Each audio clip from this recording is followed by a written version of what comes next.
জীবনযুদ্ধে ব্যর্থ হয়ে লোকটি জঙ্গলের মধ্যে ফাঁসি দিতে যায়। সে গাছের সাথে টাই ঝুলিয়ে ফাঁসি দেওয়ার প্রস্তুতি নিতে থাকে, কিন্তু হঠাৎ করেই লোকটির প্রচণ্ড বাথরুমের চাপ আসে। সে ফাঁসি দেওয়া বাদ দিয়ে ঝোপের আড়ালে টয়লেট করতে চলে যায়। এই মুভির কাহিনী কিম নামের একজন লোককে নিয়ে, যার ব্যাংক লোন বেড়ে গিয়ে এখন $2,10,308 পরিণত হয়েছে, আর তার কাছে এখন আত্মহত্যা করা ছাড়া কোনো উপায় নেই। তাই সে নদীতে ঝাঁপিয়ে আত্মহত্যা করার চেষ্টা করে, আর এই ঘটনা তার জীবনকে সম্পূর্ণভাবে বদলে দেয়।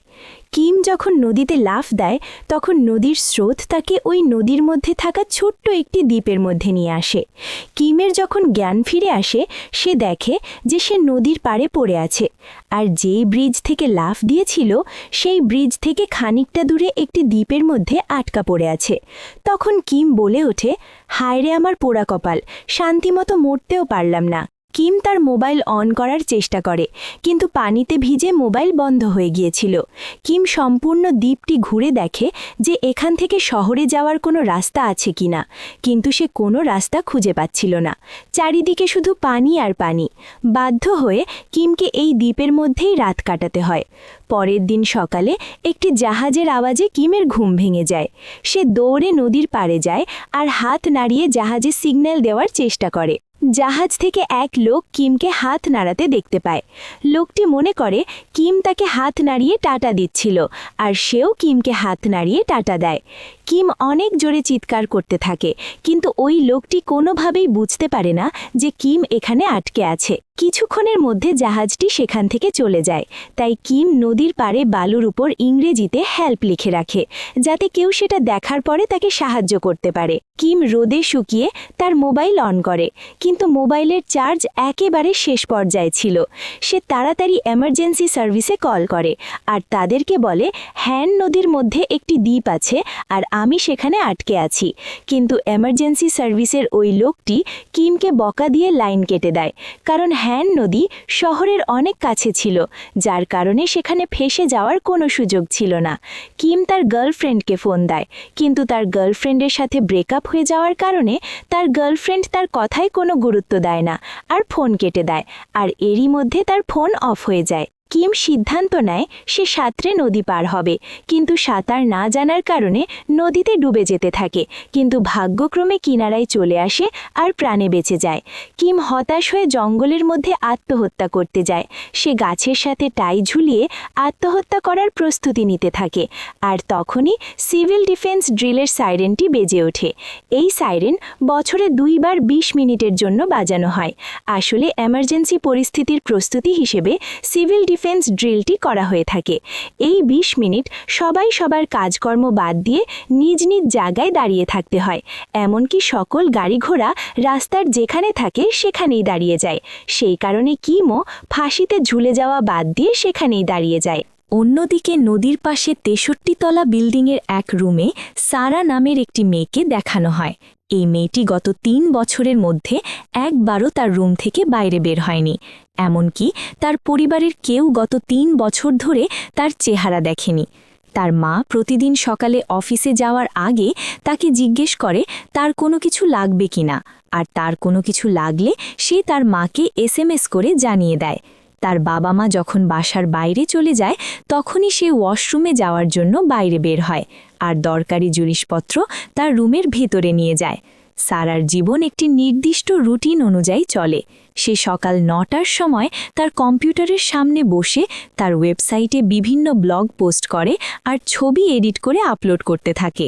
সারা অনলাইনে নিজের একটি আলাদা জগৎ তৈরি করে নিয়েছে, আর সেখানেই সে সব সময় ব্যস্ত থাকে। সারা চাঁদের ছবি তুলতে অনেক ভালোবাসে, কারণ চাঁদও তার মতোই বড্ড একা। সারার স্বাস্থ্য ঠিক রাখার জন্য প্রতিদিন নির্দিষ্ট পরিমাণ খাবার খায় এবং নির্দিষ্ট পরিমাণ ব্যায়াম করে, এবং টাইম মতো ঘুমিয়ে যায় এবং টাইম মতো ঘুম থেকে উঠে যায়। সে বছরে মাত্র 2 বারের জন্য তার রুমের জানালা খুলে দেয়, তাও যখন সিভিল ডিফেন্স ট্রেনিংয়ের 20 মিনিটের জন্য সাইরেন বাজানো হয়। এই 20 মিনিট সমস্ত শহর সম্পূর্ণভাবে স্থির হয়ে যায়, আর ওই মেয়েটির এই থেমে থাকা শহর দেখতে অনেক ভালো লাগে। সারা যখন তার ক্যামেরা দিয়ে জুম করে সমস্ত শহর দেখছিল তখন হঠাৎ করেই সে নদীর পাড়ে কিমের লিখে রাখা হেল্প শব্দটি দেখতে পায়। সারা মনে করে হয়তো কোনো এলিয়েন এই কাজ করেছে, সেই জন্য সারা জুম করে ওই জায়গাটা দেখছিল। তখনই তার কিমের উপরে নজর পড়ে। কিম ফাঁসির দড়ি গলায় নিয়ে দাঁড়িয়েছিল। এই দৃশ্য দেখে সারা ভয় পেয়ে তার জানালা বন্ধ করে দেয়। অন্যদিকে হঠাৎ করেই কিমের প্রচণ্ড বাথরুমের চাপ আসে। সে আত্মহত্যা করা বাদ দিয়ে ঝোপের আড়ালে বাথরুম করতে চলে যায়। বাথরুম করার পরে কিমের প্রচণ্ড ক্ষুধা লাগে। তখন কিম চিন্তা করে, আত্মহত্যা তো আমি চাইলে যে কোনো সময় করতে পারবো, তার আগে কিছু খেয়ে নেই। কিম সেখানে জন্মানো জংলি মাশরুম আর ফুলের মধু খাওয়া শুরু করে। মাশরুম খেয়ে কিমের ক্ষুধা কমে না, তাই কিম নদীতে মাছ ধরার চেষ্টা করে, কিন্তু অনেক চেষ্টার পরেও একটি মাছও ধরতে পারে না। মাছ ধরায় ব্যর্থ হয়ে কিম সেখানে ঘোরাফেরা করা বুনো হাঁস ধরার চেষ্টা করে, কিন্তু সেখানেও ব্যর্থ হয়। কিম সেখানে গাছের উপরে একটি পাখির বাসা খুঁজে পায়, কিন্তু কিম গাছে উঠতে জানত না। কিন্তু অনেক চেষ্টার পর যখন কিছুটা উপরে উঠে যায়, ঠিক তখনই মা পাখিটা কিমের মাথায় পায়খানা করে দেয়। কিম নদীর পাড়ে খুঁজে পাওয়া লিকুইড ব্লিচিং দিয়ে মাথা ধোয়া শুরু করে। একটু পরেই কিম লক্ষ্য করে যে বেশ কয়েকটা মাছ পানির উপরে ভেসে উঠেছে। আসলে ব্লিচিং পাউডারের রিয়াকশনে মাছগুলো বেহুশ হয়ে পানিতে ভেসে ওঠে। কিম মাছগুলোকে দেখে অনেক খুশি হয়। সে মাছগুলোকে রান্না করার জন্য আগুন জ্বালানোর চেষ্টা করে। কিম একটি লাঠির উপর আরেকটি লাঠিকে অনেকক্ষণ ধরে ঘষতে থাকে, কিন্তু অনেক চেষ্টা করেও আগুন জ্বালাতে পারে না। এরপর সে তার পকেট থেকে লাইটার বের করে সিগারেট জ্বালায় আর আগুন জ্বালিয়ে দেয়। আসলে কিম এতক্ষণ শুধুমাত্র টাইম পাস করতেছিল। সে মাছগুলোকে আগুনে পুড়িয়ে খেয়ে নেয়। ওই মাছগুলোর মধ্যে এখনও লিকুইড ব্লিচিংয়ের প্রভাব ছিল, যার কারণে কিম সেখানেই ঘুমিয়ে পড়ে। সকালবেলা কিম ঘুম থেকে উঠে লক্ষ্য করে যে মাছের কাটার কাছে একটি পাখি ঘুমিয়ে আছে। আসলে এই পাখিটিও মাছ খেয়ে ঘুমিয়ে পড়ে, আর এই সুযোগে কিম পাখিটিকে বারবিকিউ করে খেয়ে নেয়। কিম নদীতে ভেসে আসা একটি পুরাতন ডাক বোট খুঁজে পায়, আর সেটার মধ্যে তার থাকার ব্যবস্থা করে। কিম মনে মনে চিন্তা করে, গত 7 বছর ধরে সে একটি বাড়ি বানানোর জন্য টাকা জমাচ্ছিল, কিন্তু সে ব্যর্থ ছিল, আর আজকে এখানে থাকার মতো নিজের ঘর পেয়ে গেছে। অন্যদিকে এই সব কিছুই সারা তার বাসা থেকে ক্যামেরার মাধ্যমে দেখছিল। কিম এখানে যা কিছুই করতেছিল সব কিছুর ওপরেই সারার নজর থাকত। কিম এখানে অনেক আনন্দে ছিল। সে প্রতিটা মুহূর্ত অনেক এনজয় করতেছিল। কিম সাহায্যের জন্য যেখানে প্রথমে হেল্প লিখেছিল সেটা এখন হ্যালোতে পরিবর্তন করে দেয়। সে নদীতে ভেসে আসা পুরাতন সামগ্রী দিয়ে তার দরকারি জিনিসপত্র তৈরি করে নেয়। একদিন কিম নদীতে একটি যাত্রীবাহী জাহাজ যেতে দেখে। সেটা দেখে কিম তাড়াতাড়ি গাছের আড়ালে লুকিয়ে পড়ে, কারণ সে এখন আর এই জায়গা ছেড়ে কোথাও যেতে চাচ্ছে না। কিম সেখানে একটি পুরাতন নুডলসের প্যাকেট খুঁজে পায়। প্যাকেটের ভিতরে নুডলসের মশলা এখনও ভালো ছিল। এটা দেখে কিমের নুডলস খাওয়ার অনেক ইচ্ছা হয়। কিম সিদ্ধান্ত নেয় সে এখানেই নুডলস বানিয়ে খাবে। তাই আশেপাশের গাছগাছালি থেকে ফুল ফল সংগ্রহ করে নুডলস বানানোর চেষ্টা করে, কিন্তু প্রতিবারই সে ব্যর্থ হয়। কিম মনে মনে ভাবে সে যদি এখানে নুডলস বানাতে পারে তাহলে সে জীবনে যে কোনো কিছুই করতে পারবে।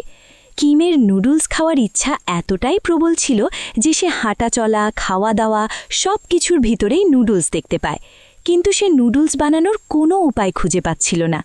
একদিন কিম লক্ষ্য করে যে তার ডাকবোটের উপরে প্রচুর পাখির বিষ্ঠা পড়েছিল, আর বিষ্ঠার ভিতরে অনেক শস্যদানা পড়েছিল।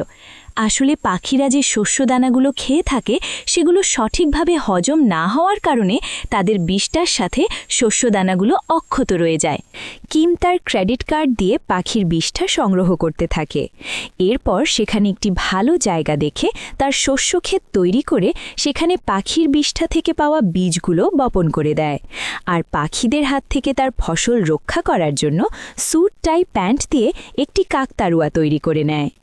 কিম সারাদিন তার ক্ষেতের মধ্যে পড়ে থাকে আর সবসময় চিন্তা করে কবে তার ফসল বড় হবে আর কবে সে নুডলস তৈরি করে খাবে। অন্যদিকে সারা কিমের পাগলামিগুলোকে ক্যামেরা দিয়ে পর্যবেক্ষণ করতে থাকে আর ছবি তুলে তার ওয়েবসাইটে বিভিন্ন মজার ক্যাপশন দিয়ে আপলোড করতে থাকে।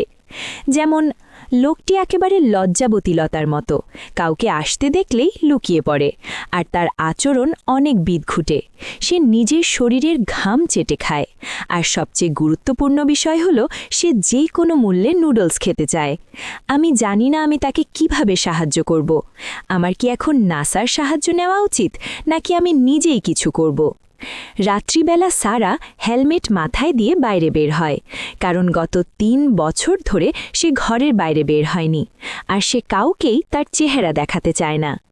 সারা নদীর উপর ব্রিজ থেকে বোতলের মধ্যে একটি মেসেজ লিখে বোতলটি কিমের আইল্যান্ডের দিকে ছুঁড়ে মারে, কিন্তু অনেক দিন পার হয়ে যাওয়ার পরেও কিম ওই বোতল খুঁজে পায় না।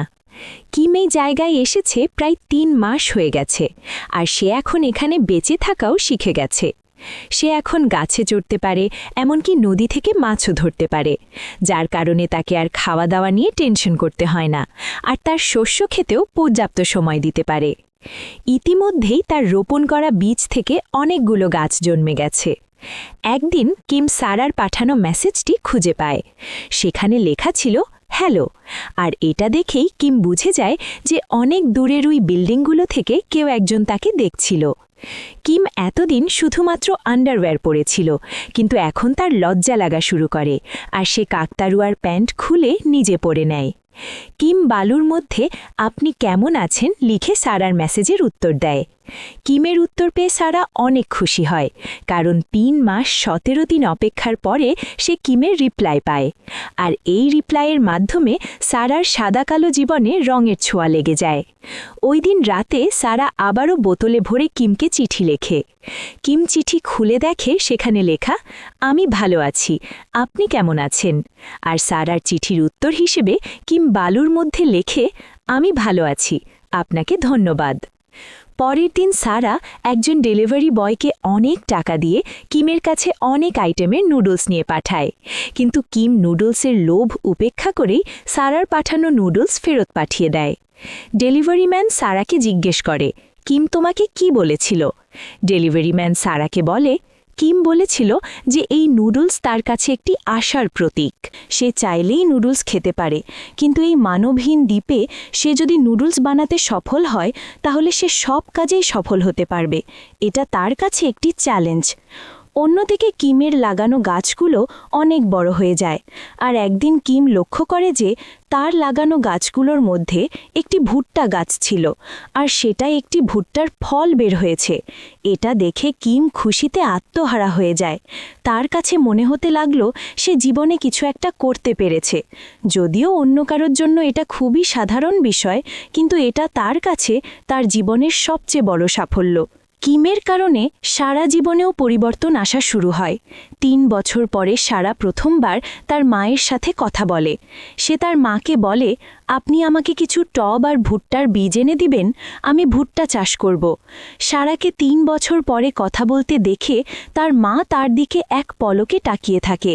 কিছুদিন পর কিমের ভুট্টা খাওয়ার জন্য প্রস্তুত হয়ে যায়। কিম সেগুলো দিয়ে নুডলস তৈরি করে, আর এতদিন ধরে যত্ন করে রাখা নুডলসের মশলা মাখিয়ে খাওয়া শুরু করে। নুডলস খেতে পারার খুশিতে তার চোখের জল আটকে রাখতে পারে না, কারণ এটা তার কাছে শুধুমাত্র নুডলস ছিল না, এটা তার বেঁচে থাকার অনুপ্রেরণা ছিল। আর এই নুডলস তৈরি করতে গিয়ে তার জীবনের সবচেয়ে বড় শিক্ষা পেয়েছে, যেটা হলো জীবনে কখনো হার মানা যাবে না, বরং চেষ্টা করে যেতেই হবে। একদিন না একদিন সফলতা ধরা দিবেই। অন্যদিকে সারা ক্যামেরায় সবকিছু দেখছিল। কিমের সফলতা দেখে তারও চোখে জল চলে আসে। সারা কিমকে কংগ্রাচুলেশন জানিয়ে চিঠি লেখে। চিঠির উত্তরে কিম সারাকে জিজ্ঞেস করে, তুমি কে? তখন সারা সিদ্ধান্ত নেয় সে কিমকে তার একটি ছবি দেবে।